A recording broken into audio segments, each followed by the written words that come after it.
seems he's been paid a pretty penny to actually effectively give up his political career. Well, I think it's both a question of what is being paid, but also the opportunity that will come from it. So I think you have to look at both the present and the future. But I would say when you use the word political wilderness, Nadine Dorries did the jungle and ended up being a cabinet minister and soon to be a peer in the House of Lords. So I'm not sure that doing the jungle puts you into political wilderness. If anything, it increases greatly your recognisability. So I think Matt, being the intelligent man he is, will have considered carefully. He'll have known the consequences of what he was doing, and he'll have decided it was the right move for his own life.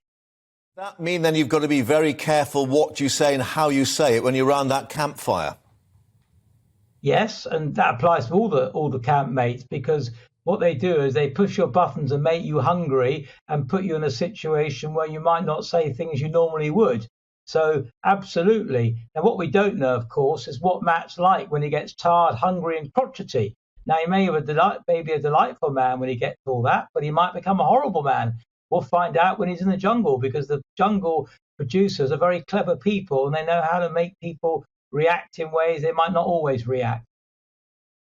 There's been quite an angry reaction or upset, actually, by many of the COVID charities pointing out that really he shouldn't be profiting from his position as the former health secretary. Although I gather he does have a book coming out as well. Could that be tied into this? Listen, he knows his time as a cabinet minister in the senior role in the government is finished. He's got an ex-wife support, he's got children support, he's got a girlfriend to now support who's divorced. He's got a lot of bills to pay, and you don't pay those bills on a backbench MP salary. So he needs to go out there and earn money to make a living like we all do. So I think that's probably part of the equation. But I have to tell you, I've met Matt quite a few times. He's a really nice guy. And I think, yes, he made a mistake during COVID.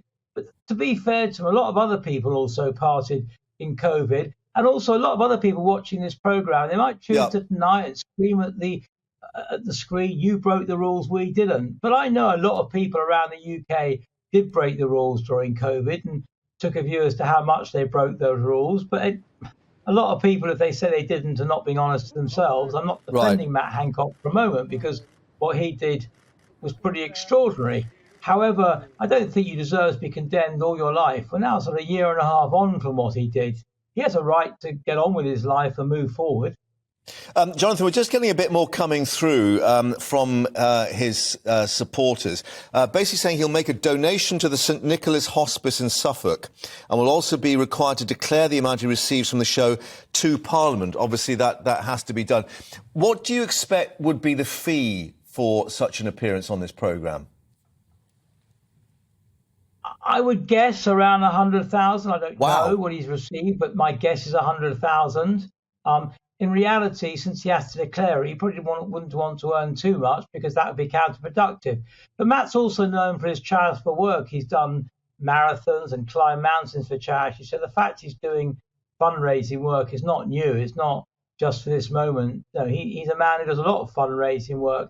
And if you talk to anyone in his constituency, he was a very popular, or is a very popular constituency MP. He's known in Suffolk, where he lives and he represents, to be someone who really fights for the community. So yes, absolutely, he made a massive error of judgment when he did what he did that was caught on camera. But one shouldn't allow that to block the rest of his life and suggest that there's not a lot of good and positives about Matt. What I'd also say, for those that remember, and you may remember this, Mark, it's just how unpopular, for example, Michael Portillo was once when he got thrown out of Parliament when he lost his seat, and he reinvented himself and became this massively popular character on TV people love.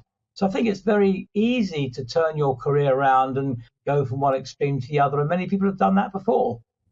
Jonathan Shalit, showbiz agent, get me out of here. Thanks very much indeed.